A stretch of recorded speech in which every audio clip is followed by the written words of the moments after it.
Okay, in this next series of videos, I'm going to take you through the complete process of mixing a song from start to finish. And the first thing I'm going to do is open up this folder with the audio files for the song Crazy for Me by the band Random Somebody. And I can see the audio files in there, and we're going to take a closer look at them inside Pro Tools. But first I see this README text. It's always very helpful to read what the recording engineer wants you to know.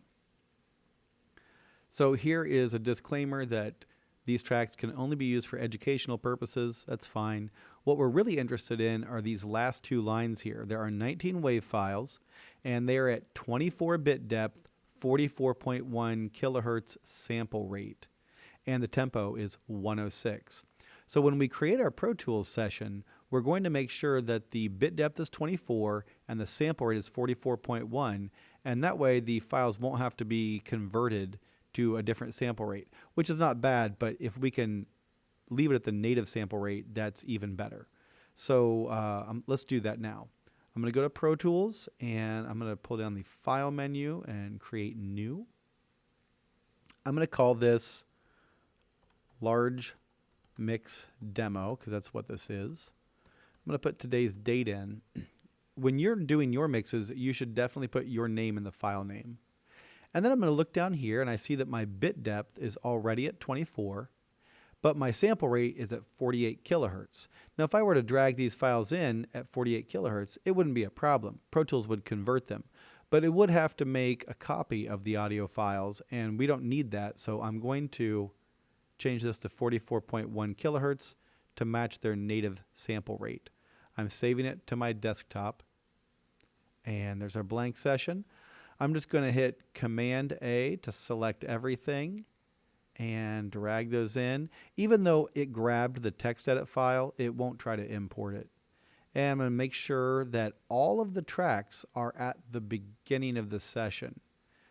If some of the tracks are not, then it's going to be, out of time. And next, I'm just going to take a look and see what's here. Now, these are not in any kind of order except alphabetical order, but they're not in any kind of musical order. So the first thing I'm going to do is look for my kick, and I see it right there. And I can either drag the track header at the beginning of the track, or I can go to the track list, and I like the track list better because it's more compact. So there's kick. Let's do snare up, snare down. Are there toms or hi-hats? There's a hi-hat. Tom 1, 2, and 3. I just shift clicked to select all of them. And there they are. Then we're going to have the drum overheads, followed by the drums room. This is a similar setup to the last session, although it is a different band. Next, I'm going to have the bass. And then I'll have my Hammond. I'm going to leave the electric guitars there, and I'm going to move the acoustic guitar down. And then we have 3 trumpet parts, and I'm going to put those after the guitar, and the MIDI trombone after the trumpets, and then lead vocals. So now our tracks are in order.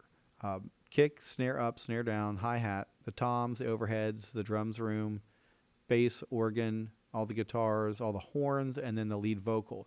You could have a slightly different mixing setup. That's okay, as long as what you do is regular and you know what you're doing. Next, I'm going to go through the organizational process, and for this, I'm going to switch to the mix window. I'm going to make my drums red, just like I did in the previous week. Bring up that color palette, double-click on the color tab, make them red. I'm going to make my bass purple. The organ, I'm going to make this sort of pink color. The guitars, I'm going to make orange. I'm going to make my electric guitars bright orange. I'll make the acoustic guitar a slightly darker orange. The trumpets, I'm going to make light blue, and same with the trombone. And the vocals, I'm going to make green. Next, I'm going to group them and submix them. So here we go. Command or Control G brings up the groups box. Drums. So you actually don't need to group the bass or the organ since they're single instruments. You could if you want to, but I'm not going to. I'm going to group the guitars together. And I'm going to group the horns together. Next, I'm going to create submix tracks for all these, including the single instruments, and there's a reason for that, and that I'll go over later on. But for now, I'm going to count. I need 1, 2, 3, 4, 5, 6 submix plus a submix master. That's 7 stereo aux input tracks. And I'm just going to type the number 7 stereo aux input. I'm also going to create 4 stereo aux inputs for my effects, 2 reverbs and 2 delays. And I'm going to create 1 stereo master fader. And if I create all these at once, I think it saves some time. There we go. And now I can name them, and I'll move them down here to the end. I'm going to call this drums submix. Hit next, and it will go over to the next track. I'm going to call this bass submix. Even though there's only one bass track, by adding a submix track, you're giving yourself the ability to have extra control.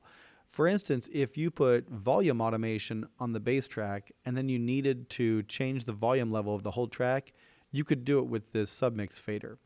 I'm actually just going to press Command or Control on a Windows computer and the right cursor arrow to go to the next track. Handy little shortcut there. Hammond submix. And I'm going to continue this process.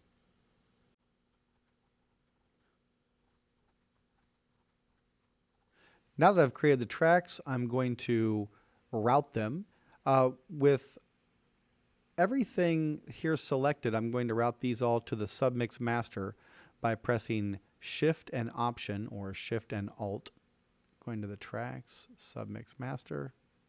Boom, they're all routed there. I'm also going to color code these. All my submixes are going to be bright yellow. This guy will be yellow too.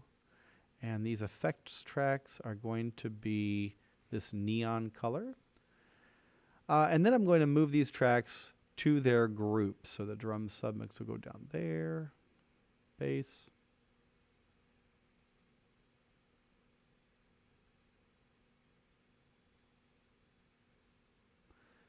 Now I'm going to route the tracks into the submix tracks by clicking, shift clicking, and using Shift Option or Shift Alt to go to the outputs, select the tracks, and then select the appropriate submix track.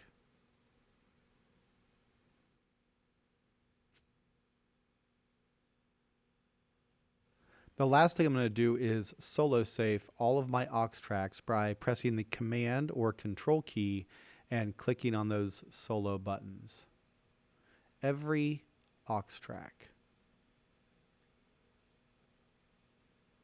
Since they're color coded, it's very easy to tell which ones they are. Okay, and now I have a basic setup.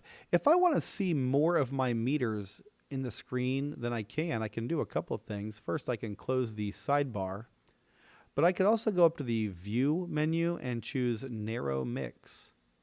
And then the faders get kind of skinny, and you could just see more of them in the session.